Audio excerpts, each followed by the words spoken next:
మంది ఈ మధ్య కాలంలో కొంతమంది ఏముందోయా మీరు పోయి గుడికి వెళ్ళి మంత్రాలు చేసుకుంటూ మంత్రం చేస్తూ ఉంటారు కదా, మంత్రం వల్ల చింతకాయలు రాలుతాయా? మంత్రం వల్ల చింతకాయలు రాలుతాయా అంటే చింతకాయల కోసం అంత తపస్సును ఉపయోగించాలా? చింతకాయలు రాబోతున్న దానికి ఇంత పెద్ద తపస్సు లోక కళ్యాణం కోసం ఉపయోగించారు కాబట్టి ఒట్టి ఒక్కరోజు సపరేట్ పోయేదాన్ని చింతకాయ కోసం ఉపయోగించాలా? అయ్యా, చింతకాయలకి మంత్రాలు రావుతాయో, మంత్రాలకి చింతకాయలు రావుతాయో రావో కానీ మనకు తెలియదు. కానీ చింతకాయలు రావుతాయో రావో తెలియదు. కానీ మంత్రానికి పెద్ద పెద్ద తలకాయలు మాల్లో పడిపోతాయి. ఏమి దగ్గరుంటే కాదు, ఎక్కడో 100 కిలోమీటర్లు 1000 కిలోమీటర్లు ఉంటేనే ఈ మంత్ర జపంతోనే రాలిపోతాయి. కానీ చింతకాయలకి అంత పెద్ద మంత్రాన్ని చింతకాయలు ఉపయోగించబడలేదు. ఎందుకంటే దానికి నిదర్శనం ఉన్నాయి. ఆ రోజు మార్కండేయుడు మహామృత్యుంజయ మంత్రం మృత్యుంజయ మంత్రాన్ని చెప్పించాడు. మూర్ఖులారా తెలుసుకోండి. మహామృత్యుంజయ మంత్రం ద్వారా ఈ శరీరాన్నే వజ్రగాయం చేసుకుని శిలగాల జీవిగా ఆయన నిలబడి ఉన్నాడు. ఇప్పటికి మరణం లేదు ఆయనకి. ఎవరికి? మార్కండేయుడికి. ఏం చెప్పాడు? ఓం త్రయంబకం యజామహే సుగంధిం పుష్టివర్ధనం ఉర్వారుకమివ వందన మృత్యోర్ముక్షీమామృతాత్. నువ్వు సప్పరెత్తి ఊసేస్తే పోయే దానికి మంత్రాన్ని ఉపయోగించి చింతకాయలు రాబోటాలా? దానికి ఏం పని? చింతకాయలు కాదురా దుర్మార్గులారా, ఈ దేహాన్ని అమృతతుల్యంగా మార్చుకొని చిరంజీవిగా జనన మరణ కాలచక్రం నుంచే బయటపడిన వాళ్ళు చిరంజీవులు మనకి ఎంతో మంది ఉన్నారు. ఈ మహామృత్యుంజయ మంత్రం వల్ల మార్కండేయుడు ఇప్పుడు చిరంజీవి ఉన్నాడు. తెలుసుకోండి. చింతకాయలు రాలో, దేహాలు రాలిపోతాయి. అన్నప్పుడు ఈ దేహాలే దాన్ని దేహం కోసం ఉపయోగించుకుంటే దేహం బూడిదైపోతుంది. అలాగే ఈ దేహం కాబట్టి దేహాన్ని జన్మ తరింపు చేసుకోవాలనుకుంటే వజ్ర కాయం అయ్యి జనన మరణ కాలచక్రం లేకుండా ఈ రూపమే లేకుండా జనన మరణం నుంచి బయటపడి చిలకాలుగా బతుకుతుంది. అది నేర్చుకోండి. అది నేర్చుకోవాలంటే కానీ చింతకాయలు ఉపయోగించుకోవాలి. ఇది మా మాటల్ని మాడుదలకి ఉపయోగించుకోవాలా? రాయొచ్చు, కర్రచ్చు, కర్రచ్చు, 1000 కాయలు పడతాయి చింతకాయలు. ఇంత దివ్యమైన మంత్రాలు వేసుకోవాలా? అలాగనే ఈ రోజు రామ్ రామ్ రామ్ రామ్ రామ్ రామ్ రామ్ రామ్ రామ్ రామ్ రామ్ రామ్ రామ్ రామ్ రామ్ అనే ఒక 2 అక్షరాల మంత్రాన్ని జపించి మహాదివ్య పురుషుడు మహాబలశాలయ్యాడు. ఎవరో? హనుమంతుడు. మంత్రం 2 అక్షరాలు మంత్రాలకి చింతకాయలు రావట్లేదు కాదు. దాన్ని కానీ మానవుడికి ఉపయోగించం భస్మైపోతాడు. అదే కానీ మహాకార్యానికి కానీ లోక కళ్యాణానికి ఉపయోగిస్తే రామ్ అనే మంత్రం చేసేస్తే ఈ రోజు దేవుడే గెలుస్తున్నాడు. శ్రీ హనుమంతుడు, ఆంజనేయుడు. మంత్రం అది అంతలా దివ్యమైన ఆ మంత్రాన్ని చింతకాయలు ఉపయోగిస్తావా? చెప్పు, చింతకాయలు ఉపయోగిస్తావా? దేనికి ఉపయోగించాలి? ఈ శరీరం అనే 100 సంవత్సరాలు బాధపడేదానికి ఈ శరీరాన్ని వజ్రగాయం చేసుకొని నువ్వు దేవుడిగా ఉంచేదాన్ని చేసుకోవాలి. అందుకోసమే రామ్ అనే మంత్రం చేశాడు. కాబట్టి రామ్ అనే మంత్రం చేస్తే ఆయన దేవుడై శిరగాది మహాబలశాలి అయ్యాడు. ఎవరు? హనుమంతుడు. ఏం చేశాడు? మంత్రమే చేసింది. మార్కండేయుడు ఏం చేశాడు? మంత్రమే చేసింది. మరి భక్త ప్రహ్లాదుడు 3 సంవత్సరాల వయసులో ఓం నమో నారాయణాయ అని మంత్రం చేశాడు. ఈ సమస్త సృష్టిని వెళ్ళాడు. ఏం చేసి జనన మరణం అనే కాలచక్రాన్ని వదిలేసి దాటి యావత్ ప్రపంచాన్నే ఏకతాటిగా వెళ్ళాడు భక్త ప్రహ్లాదుడు. దేంతో వచ్చేది? ఆయన్ని తండ్రి చంపబోతే అనేక ఆయుధాలు ఉపయోగిస్తే అనేక కాళ్ళపూట సర్పాలను ఆయన పై కుదిరితే కాళ్ళపూట ఇష్టమైన తాగిస్తే మంటలు వేస్తే కొండల పైన తులిస్తే ఒక్క గాయం కూడా పడలేదు. దేంతో? నారాయణాయ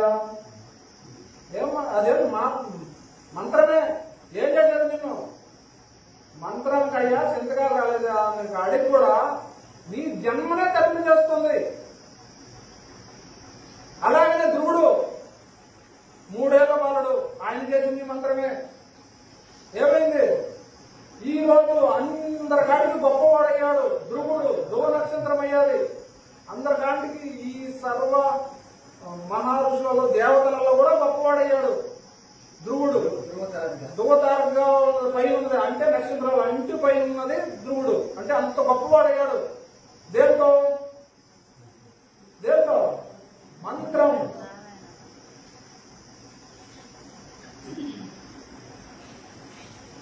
ఆ మంత్రం వల్ల జన్మ తరింపు చేసుకోవాలి. కానీ చింతకాయలు, మామిడికాయలు, యాపకాయలు కలుపుకోవాలి. అన్ని ఇదంతా చేసేది, ఇంత కష్టపడి తప్ప చేసేది.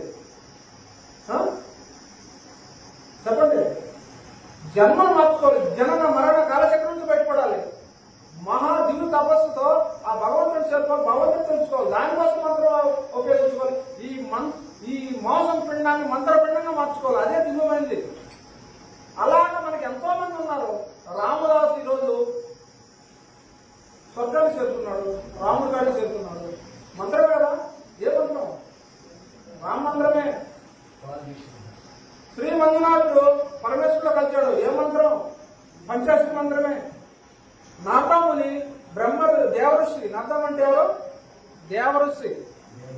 దేవఋషి మంత్రం చేశాడు. నారాయణ మంత్రం చేస్తే ఆయన ఏమయ్యాడు? దేవఋషి అయ్యాడు. దేవతలకే ఋషి అయ్యాడు. చిన్న మామూలు కాదు. దేని వల్ల? నారాయణ నారాయణ నారాయణ శ్రీమన్నారాయణ.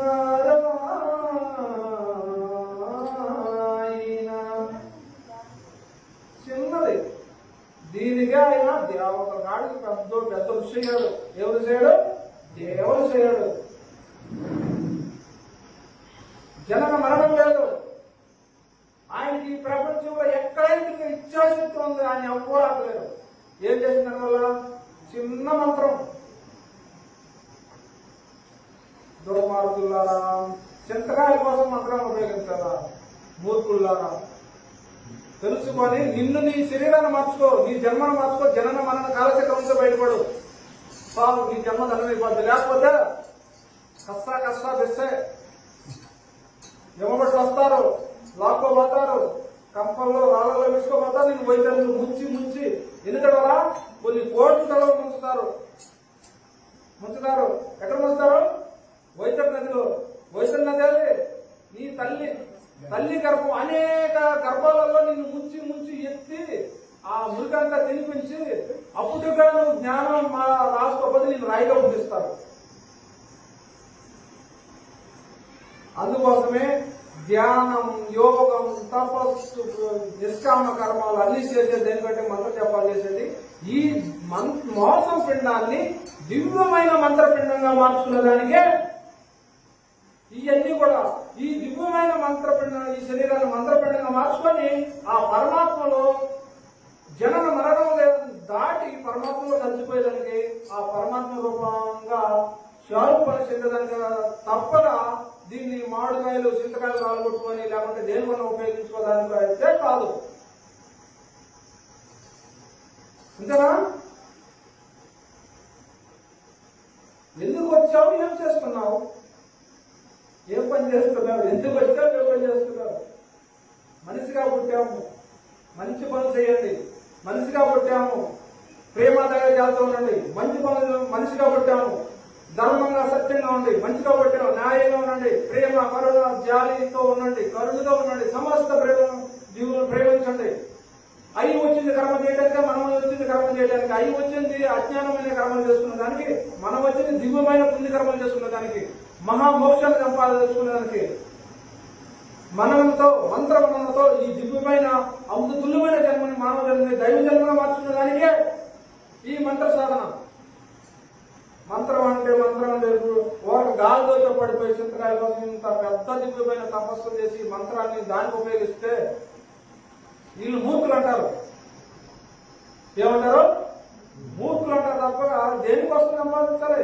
జనన మరణ కాలచక్రం దానికోసం సాధించాలి. నువ్వు మళ్ళీ రాకుండా ఉండేదానికోసం ఈ మంత్ర సాధన చేయాలి. అంతేగాని వారికి అల్లాటప్పుగా ఏదో ఉద్యోగానికో వ్యాపారానికో లేక 4 బీపు గంట కోసమో చింతపండు పుచ్చిపోయి అరగంటల కోసమో కాదు ఈ సాధన చేసేది.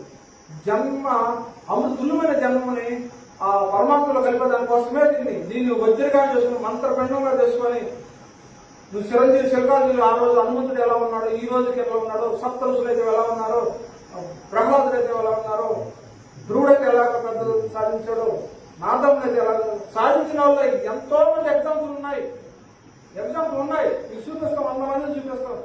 100 మందిలో లెక్కలేదు. ఎంతోమంది మంత్ర జపం చేసి అనుష్ఠానం చేసి జన్మని తరింప చేసుకున్న వాళ్ళు ఎంతో కోట్ల మంది ఉన్నారు. ఒకరు అలా కూడా కాదు. మా మంత్రాలు చింతకాల కోసం ఇది చేసేది. ఇప్పుడు నా ఏమిటారంటే మీకు కింద నుండే రాళ్ళు కొట్టిస్తాం. మంత్రంతో పని ఏముంది? కథలతో లేక చెట్టు కొమ్మట్లో ఊపితే 100 కాయలు పడతాయి.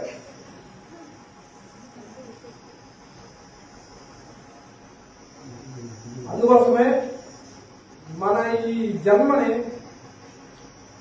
వచ్చేటప్పుడు ఏం తెచ్చలేదు, పోయేటప్పుడు ఏమి తెచ్చుకోలేదు. కాబట్టి పోయేటప్పుడు 2 తెచ్చుకోపోతాం, పుణ్యం పాపం తెచ్చుకోపోతాం. ఈ పుణ్య పాపాలు నిన్ను ఎవరన్నా నీ మీద పగుండే వాళ్ళు, నీ శత్రువులు ఎవరైనా లాస్ట్ దేవుడైనా సరే ఈ మీరు చెడగొట్టాలి. ఆ పుణ్య బలం అంటే సూర్యచంద్రులు సేవలకు సుక్కల వింటాము సేవలకు మనిషి చేసిన మంచి ఒక్కటే. అది ఎంతమంది చెరువు వేసినా, ఎంతమంది తూడు వేసినా, ఎంతమంది కాల్చినా, ఎంతమంది భస్మ చేయాలని చూసినా కూడా చెదరుతుంది. ఏంటి? నువ్వు చేసుకున్న పుణ్యకర్మ కావచ్చు, నువ్వు చేసుకున్న పాపకర్మ కావచ్చు. దాన్ని ఎవరి నుంచి కాదు. ఆ రోజు పంచపాండవులు యుద్ధం ముగించిన తర్వాత, భారత యుద్ధం ముగించిన తర్వాత వాళ్ళు స్వర్గానికి పోయే దానికోసం హిమాలయస్ లో స్వర్గానికి వెళ్ళారు. సొరంగం మార్గం గుండా ఫస్ట్ ద్రౌపది చనిపోయింది. తర్వాత అర్జునుడు పోయాడు, బంధువు సాధువులు అంతా పోయారు. వాళ్ళతో పాటు ఒక్కొక్క పోతున్నది. వాళ్ళతో పాటు కూడా ఒక్కొక్క ప్రయాణమైంది. ముందు ద్రౌపది చనిపోయింది. ద్రౌపది చనిపోవడానికి ఒకటే కారణం, ఆత్మ మనం వీడినప్పుడే ఆత్మ మన నుంచి మన ద్రౌపదిని ఆత్మతో పోల్చుకున్నాం. ఆత్మ పక్కవతనైనా మనం ఏమవుతాం? ఇంద్రియాలు పనిచేయని, వికారం లేని, మనసు బుద్ధి లేని మానసిక పరిస్థితిలోకి వెళ్ళిపోతాం మనం. కోమా స్థితి. ఆత్మ పక్కకెళ్తున్నాగానే, ఆ ఆత్మ పక్కకెళ్తున్నాగానే ఆడ చింతకాలు రాలిపోయినట్టు ముందు ద్రౌపది, తర్వాత అర్జునుడు, తర్వాత లభుసాధుడు, తర్వాత భీముడు అందరూ రాలిపోయారు. కోల్తో పాటు ప్రయాణిస్తుంటే ఒక్కొక్క కూడా ప్రయాణమైంది. ఒక్కొక్క కూడా ప్రయాణమైంది. కానీ లాస్ట్కి అందరూ చనిపోయారు. ధర్మరాజు మిగిలాడు. హిమాలయస్కి వెళ్తున్నారు. ఎక్కడ కేదార్నాథ్ గుండా ప్రయాణం ఉంది. కేదార్నాథ్ గుండా ప్రయాణం అయిపోతున్నారు. కానీ కుక్క కుక్క మాత్రం ఉంది. అందరూ చనిపోయారు. 5 మంది పంచపాండవులు ఇంకా ధర్మరాజు అక్కడే ఉన్నాడు. ధర్మరాజు కుక్క పోతుంది. కుక్క అయ్యో ఆయన అనుకున్నాడు. అయ్యో కుక్క నా కూడా వస్తుంది, కుక్క ఏమవుద్దు, ఇంత దూరం వచ్చింది అని కుక్కను వదిలిపెట్టుకో, కుక్క కూడా తీసుకుని వెళ్తున్నాడు. ఆ కుక్క వాళ్ళ దగ్గర ప్రమాదంలో సిక్కున్నది. సిక్కున్నప్పుడు దానికి రక్షించాడు. కొంచెం దూరం పోయిన తర్వాత ఏం జరిగింది? ఈ కుక్క ఏంటి నా ఏమిటే వస్తుంది, ఏంటి అనుకున్నాడు ఆయన. తేరా చూసేసరికి ఎవరు వస్తున్నాడు? యమధర్మరాజు. ఆ కుక్కే యమధర్మరాజు. ఆయన ఎమ్మటి వచ్చింది, ఆయన చేసుకున్న ధర్మమే ఆయన ఎమ్మటి కుక్క రూపంలో వచ్చేది. ఏ రూపంలో? ఆయన చనిపోలేదు. అన్నలు, తమ్ముళ్ళు, మద్దలు అందరూ చనిపోయారు. ఆస్తులు అందరూ మొత్తం వదిలిపెట్టారు. అయినా కూడా అందరు చనిపోయినప్పుడు ఆయన కూడా కుక్క వస్తున్నది. కానీ ఆ కుక్కకు మరణం లేదు, ఈయనకి మరణం లేదు. అలాగనే మనం అనుకున్న ఎన్ని పోతాయి. మనకు కూడా ఏమొస్తుంది? పుణ్యం అనే ధర్మరాజు కూడా వచ్చింది. కుక్కే పుణ్యంగా వచ్చింది. లాస్ట్గా తీరా చూసుకుంటే అది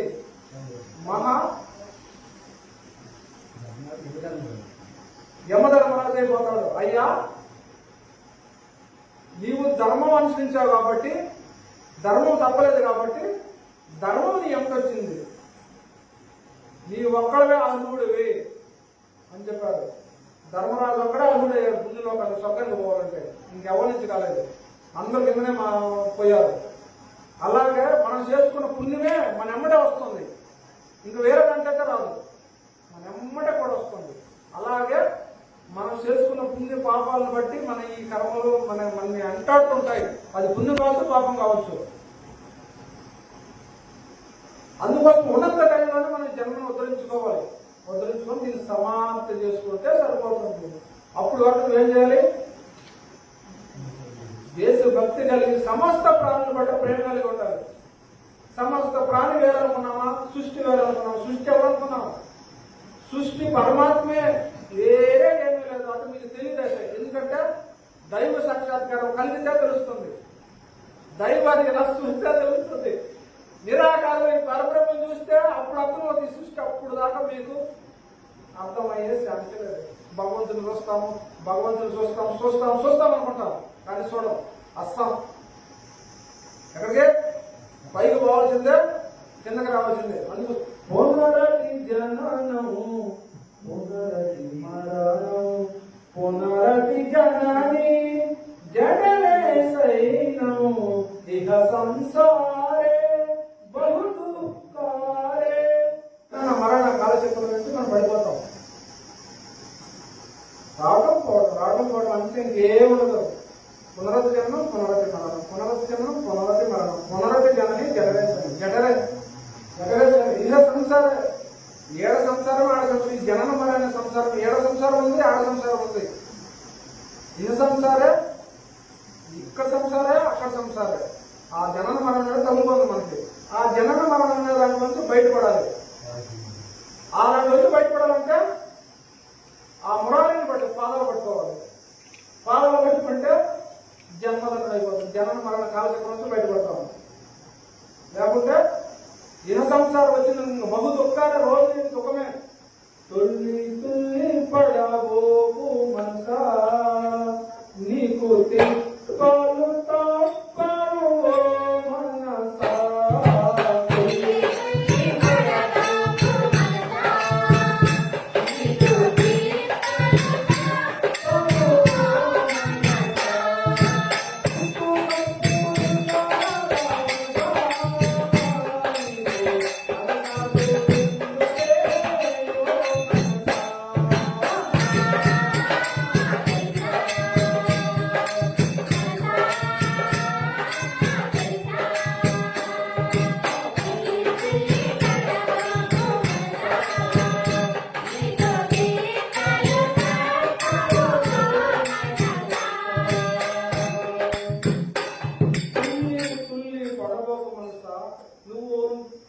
నువ్వు తుల్లి అనేక బంధాలలో బాధలలో పడి అనేక కోరికలలో మునిగి ఆ బంధాలలో పడి లాస్ట్కి నాకు ఈ బాధ వచ్చింది, నాకు ఈ కష్టం వచ్చింది, నాకు ఈ దుఃఖం వచ్చింది, నాకు ఈ దుఃఖం వచ్చింది అనుకోకుంటే ముందే గుట్టు సప్పునుంటే ఏమవుతుంది?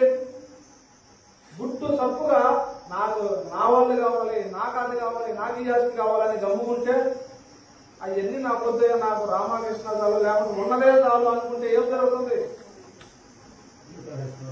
గమ్ముకుంటాడు కదా. నువ్వు గుట్టు సప్పును అనుకుండా ఏం చేసావు? అన్ని నాయననుకుని బంధాలు ఎదుర్కొన్నావు. గుట్టు సప్పులు లేకుండా ఉండబట్టి బంధాలు ఎదుర్కొన్నావు. బంధాలు ఏం చేస్తాయి? అన్ని కష్టాలు దుఃఖాలు పాలు చేస్తాయి.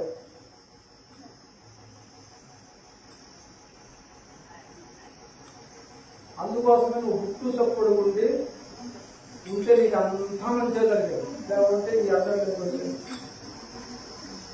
నువ్వు శివాన్ని కలుసుకుంటే నీకు బాధలు ఎందుకు వచ్చాయి? శివాన్ని నామని చెప్పించుంటే నువ్వు ఆనందంగా ఆరోగ్యంగా ఉంటావు కదా. అంతకంటే నీకు కావాల్సిన ఈ ఆనందం ఆరోగ్యం ఉంటే ఇంకా నాకు ఇంత కావాలి, పెద్దది కావాలంటే ఆ పిల్లలకి పెద్ద బండ వచ్చి పడదు, బండ కూడా పడుతుంది, రెడీగా ఉండాలి అది మోసేదానికి. మళ్ళీ జన్మ కావాలనుకో, మీకు తిప్పలు తప్పవు. మళ్ళీ జన్మ వస్తే ఏమొస్తుంది? మళ్ళీ జన్మ సరే పుట్టిన తర్వాత ఏం జరుగుతుంది?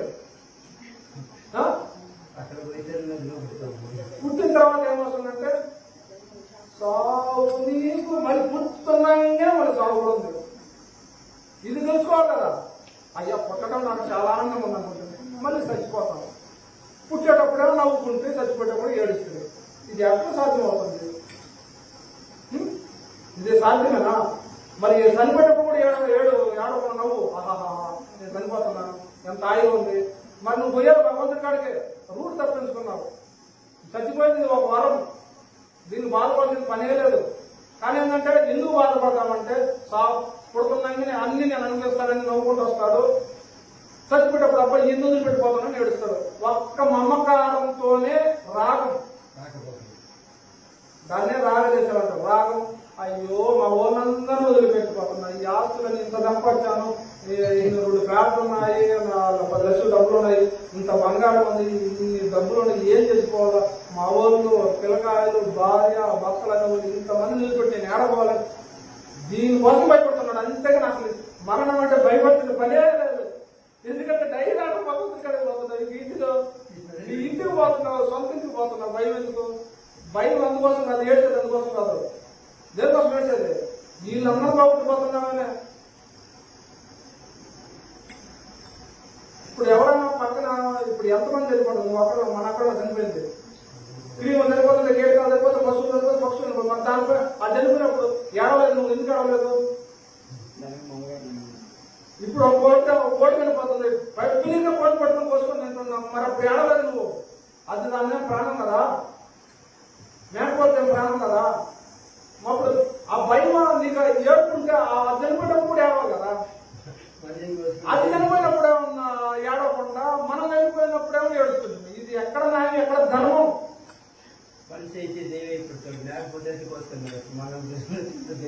శవ కడిపోమంటారు, శవాన్ని ఇంట్లో పెట్టుకొని భక్షిస్తావు.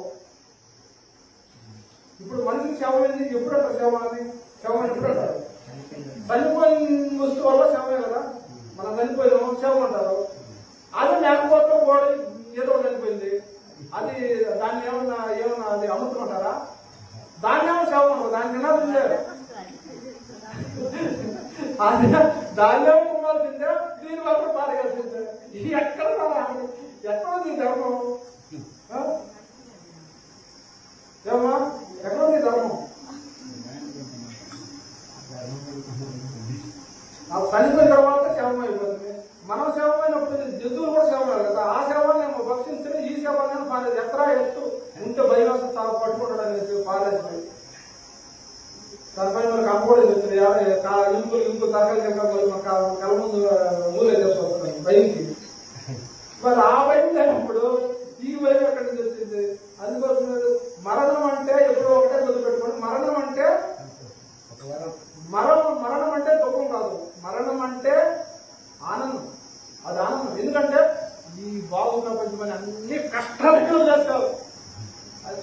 ఈ బంధాలు దేంతో విడిపోతాయి అంటే మరణంతో విడిపోతాయి. కానీ పుడితే బంధాలు కలుగుకుంటాయి. ఇది సింపుల్ కనుకోవచ్చు కదా. అందరూ పుడుతున్నానే బంధాలు కలుగుకుంటాయి, మరణిస్తున్నానే విడిపోతాయి. చాలా సింపుల్. కానీ ఇది కనుక్కో జనాలకు ఎవరు తెలియదు. అప్పుడు మరణిస్తున్నామే ఒక పక్క అన్ని వదిలేసిపోయి హాయిగా పడుకుంటా, హాయిగా పడుకుంటా. ఆ పుట్టేటప్పుడు అన్ని బంధాలు ఎక్కువ. ఇంకా పుట్టిన కాడి నుంచి రేపు మళ్ళీ మరణించేంత వరకు దుఃఖం అనిపించాలి. ఇదేమో సంతోషం, అదేమో దుఃఖం. మరణం అంటే అది దుఃఖం కాదు, అది బాధ కాదు. అది బాధ అయితే, అది దుఃఖం అయితే ప్రతి ప్రాణి చనిపోయినప్పుడు మనం గడగడగడ ఒలికి చనిపోకూడదని ఏడవాలి. లేదా పక్కలో చనిపోతే మనం ఏడవాలి. పక్కలో చనిపోతే మీరు ఏడుస్తారా? ఇప్పుడు ఎవరో పక్కన ఇందులో చనిపోయిన మనిషి ఏడుస్తారా? రోడ్డు మీద యాక్సిడెంట్ చనిపోయి ఏడుస్తారా? లేకపోతే అయ్యా చనిపోయిన అయ్యా దీన్ని మేము వదిలిపెట్టమని మీరు అంటారా? ఎందుకంటే మీ వాడు కాదు కాబట్టి. అంటే అదే కానీ మరణం అంటే భయపడకపోతే నువ్వు ఏడుపేటనే భయమేకైతే నువ్వు అక్కడ కూడా భయపడాలి. పక్కన మనం చనిపోతే ఆడుకుంటే మనం పార్టీలు గీతలు చేసుకుంటే అన్నీ చేసుకుంటాము. మన ఇంట్లో చనిపోతే ఏడుస్తాం. ఏడవడం అంటే మమకారం పట్టుకున్నది ఏంటి? నా భార్య, నా భర్త, నా పిల్లలు, మా ఆయన అనుకుంటూ బంధువులు, ఆస్తులు, అంతస్తులు అని పట్టుకున్నాం కాబట్టి ఏడుకొచ్చింది నీకు అక్కడ. అంతే, ఏం లేదు. మరణం అంటే మరణం కోసం అది వేసింది. ఈయన పోయిందని మా ఇంట్లో ఉన్నాయని పోయిందే, ఇన్ని రోజులు కల్పించమే అని. అంతేగాని మరణం అనేది ఏడుపు కాదు. గుర్తుపెట్టుకోవాలి. ఏడుపు మరణం అనేది వారం పైగా కానీ ఏడుస్తాం. ఎందుకంటే మనం మమకారం ఉంది. అంటే ఒక 4 రోజులు ఉంటే 4 రోజులు మనతో ఒక మనిషి కలిసి ఉంటేనే మనకు మమకారం వస్తుంది. అయ్యో మనం మనలో నుంచి విడిపోయాడు మనిషి అని. ఇన్ని సంవత్సరాలు జీవించిన మనిషి పైన మమకారం అంటే అది మమకారం ఉంటుంది అంతే. ఆ మమకారాన్ని తొలగించుకుంటే మమకారాన్ని విడిసి మనసా నీవు ఏమనాలి? శివ శివ అనరాదా ఓ మనసా. శివ శివ అంటేను ఏదవుతుంది? మమకారం అంతా పోయేను. శివ శివ అంటేను బాధలన్నీ తొలిగేను. శివ శివ అంటే దుఃఖమంతా పోయే. ఆనందంగా ఆరోగ్యంగా ఉండరాదా మనస. శివ శివ అంటేనే అన్ని బాధలు పోతాయి, అంత ఆనందం. అది అలాగనే మనం తెలుసుకొని ఎక్కడ జ్ఞానం నేర్చుకోవాలా, ఎక్కడ ఏం తెలుసుకోవాలా తెలుసుకొని పాటుపడాలి. ఎందుకంటే వైద్యం అనేది దాటాలంటే, లేకపోతే మనకి కూడా యద్భావం తద్భవతి. నువ్వు ఏం చేసావో రేపు ఆడికి పోయి అదే చేస్తావు. ఎక్కడికి ఎక్కడికి? నీ ఇంటికి అమ్మా. నీ ఇల్లు ఆడుందనుకుంటావు, అది కాదు మీ ఇల్లు. మనందరికీ ఎక్కడ కాదు ఉండేది, అక్కడ ఎక్కడ కైలాసం అనేదే ఉంది. ఆ కైలాసం ఆ ఇల్లు పెట్టుకుని ఈ ఇల్లు 2 రోజులు అద్దె కూర్చున్నాం అంతే. ఆ అద్దె ఎన్ని రోజులు కరెక్ట్ గా 100 సంవత్సరాలు ఉండడానికి ఏ టైంలో లాగేస్తుందో తెలియదు. ఇంటికి యజమాని, ఆ ఇంటికి ఒక యజమాని ఉన్నాడు, యజమాని లాగేస్తాడు. ఆ లాగేసేటప్పుడు నువ్వు సిద్ధంగా ఉండాలి. పెట్టుబడి ఇంకో ఇంటికి పోయేదానికి, లేకపోతే ఇంకో పెట్టుబడి అసలు ఇంటికి పోయేదానికి. మళ్ళీ ఇంకో ఇంటికి పోయిన ఆయన కూడా తీస్తున్నా, ఆయన లాగాడు, కొన్ని రోజులు లాగేస్తాడు. అందుకోసం అంటే ఇవన్నీ అద్దెలు, ఈ ఇల్లు అద్దె, అద్దెలు, ఇవన్నీ చెట్లు అద్దెలే, పురుగుల అద్దెలే, అన్ని అద్దెలే. ఈ అద్దెల్లో అది నిజం చెప్పుకుని నా సొంత ఇల్లు నేను ఇంట్లో అంటే ఆ ఇంట్లో వచ్చి 4 కొట్టుకుంటూ వదిలించుకొని బయట వేస్తాడు. అప్పుడు ఏమైపోతావు? ఇల్లు లేదని అయిపోతావు. నీ ఇల్లు ఎక్కడ ఉంది ఎత్తుకో. ఎక్కడ నీ ఇల్లు ఉంది, శాశ్వతమైన ఇల్లు ఉంది కాబట్టి ఆ ఇల్లు ఎత్తుకోకుండా ఇల్లు అద్దెలో ఇంటికి వచ్చిన ఇల్లు పట్టుకుని ఊగులాడుతూ ఉంటాయి. అది అజ్ఞానం అంటారా, జ్ఞానం అంటారా? ఈ శరీరానికి వీళ్ళు నువ్వుండే ఉత్తరాన 6 అడుగులు నేల ఉంది. శత్రుముఖాలు చూస్తే 3 అడుగులు ఉంది. ఉత్తర దక్షిణాలు 6 అడుగులు ఉంది. ఇది నీ స్థూల శరీరానికి ఇల్లైతే నీ ఆత్మ నిలయమైన ఇల్లు పరమాత్మే. నీ ఇల్లు అదే, ఆ ఆత్మే ఆ ఇల్లు. అక్కడికి పోతే నీకు ఇక్కడికి వచ్చే పని పడలేదు. ఆనందంగా ఎంతో ఆనందాన్ని అనిపిస్తావు, సుఖాన్ని అనిపిస్తావు. బాధలన్నీ విడిపోతాయి, దుఃఖాలన్నీ విడిపోతాయి. ఇంకా తిరిగి వచ్చే పని లేదు. నీ సొంత పోతే ఎందుకు వస్తావు? ఇప్పుడు మీరందరూ పోతారా? ఇది సొంత ఇల్లా? ఇప్పుడు నీళ్ళు ఎక్కడ పోతావు? కైలాసం మీటికి పోతావు. మీ దేవుడు కావాలా? ఆ కావాలి నేను 2 మంది ఎందుకుంటావు? ఆ ఇంటికి పోతావు. ఇప్పుడు అమ్మ ఉండమన్నా కూడా నేను సరే ఉండండి, అందరూ కూడా మేమున్నాం, మాకు 10 ఉన్నాయి, వ్యాపారం ఉంది, ఉద్యోగాలు ఉన్నాయి, మేము పోవాలి అంటే ఇది మీ ఇల్లు కాదని అర్థం.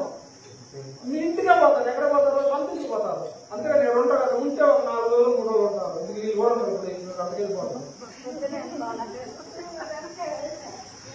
అంటే నీ అసలు లేదు, పోవు కదా.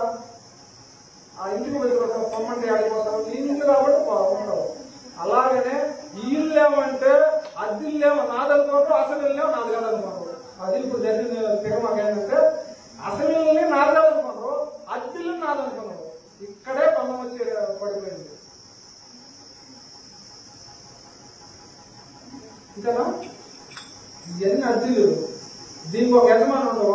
ఒక రోజు టప అన్ని వదిలిచేస్తారు. లాంటి తీసుకొని ఇల్లు పడతా తరివేస్తాడు. అప్పుడు ఇల్లు ఎత్తుకోకూడదు. ముందుగానే ఇల్లు ఎత్తుకోవాలంటే నువ్వు ముందు ఇల్లు ఎత్తుకోవాలి కదా. ముందు ఇల్లు ఎత్తుకోండి, ఏడు తరగతున్నా డైరెక్ట్ గా అడిగిపోతారు. అట్లా కాకుండా ముందు నువ్వు ఇల్లు చూసుకోకుండా ఇది నా ఇల్లు అనుకుంటా ఉన్నాను. ఏం జరగదు? ఆయన వచ్చి నోటీసులు పంపిస్తాడు. నోటీసులు కూడా వెళ్ళలేదు. ఇదేనా ఇల్లు అంటావు అంటే నీకు మర్చిపోయావు, ఇల్లు నీది కాదని మర్చిపోయావు. అప్పుడు ఆయన వచ్చేసి పోలీసులు పెట్టి, పోలీసులు అంటే ఎవరైనా వస్తారు, నేను ఈడ్చుకుంటా వచ్చి బయట వస్తారు. అప్పుడు నీకు ఎక్కడ పోవాలి? అదే ముందుగానే ఉండి నమః శివాయ ఓం నమః శివాయ ఓం నమః శివాయ హరి ఓం నమః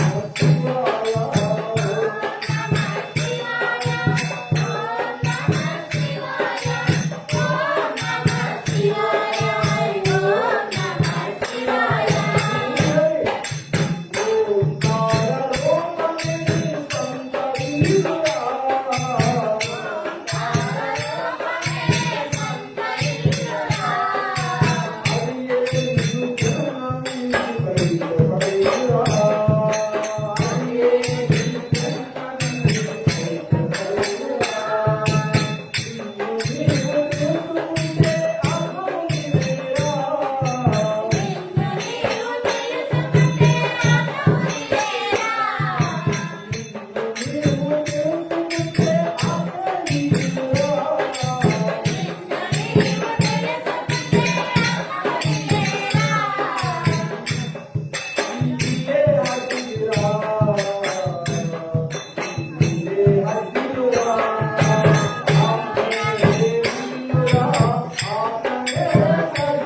నిజమైన నీళ్ళు తెలుసుకుంటే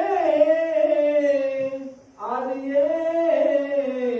శాశ్వతమైన ఆత్మగృహము ఆ గృహములో నివసించు వారికి అద్దె ఇల్లుతో పని ఏమిటి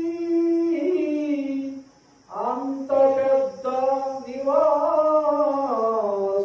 స్థలము సొంతది పెట్టుకోని అక్కడ నిన్ను ఎవ్వరు బయటికి రాగే వాళ్ళు లేరు నిన్ను తిట్టి కొట్టే వాళ్ళు ఎవరు లేరు ఆ ఇల్లు వదిలేసి 3 రోజులు అద్దెకు తీసుకొని నిన్ను వీడ్చి లాగేసి బయటి వేసి పోలీసు చేత కొట్టించి నోటీసులు ఇప్పించే ఇల్లు నాది నాది అనుకుంటూ అతుక్కుని పోతావు ఇది ఎక్కడ నిజము ఇది ఎక్కడి నిజము ఇది సర్వనుకోని ఇదే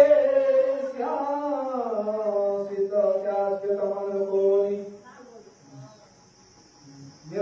నిలుగుతావు అసలైసియం మరిసిపోయి కలగనే గృహం కోసం నివసిస్తూ ఉంటే ఏదో ఒక రోజు కలలో నుంచి మేలుకుంటే ఇది నిజము కాదని తెలిసిన తర్వాత అసలు లేదో తెలియక దిక్కు దోసక రోజిస్తూ ఉండి కేకలు వేస్తూ ఉన్నప్పుడు ఆ పరమశివుడు దిగి వచ్చి నేను నీకు ఉన్నాను అని చెప్పి నీ భుజము పైన తట్టి వేడవద్దు నీకు మళ్ళీ జన్మ ఇస్తాను అని చెప్పి అతని ఒడిలోనే కూర్చొని పెట్టుకొని నిన్ను పసిబిడ్డలా లాలించి ఓదార్చి కన్నీరు తూచి నేను ఉన్నాను నేను ఉన్నాను నేను ఉన్నాను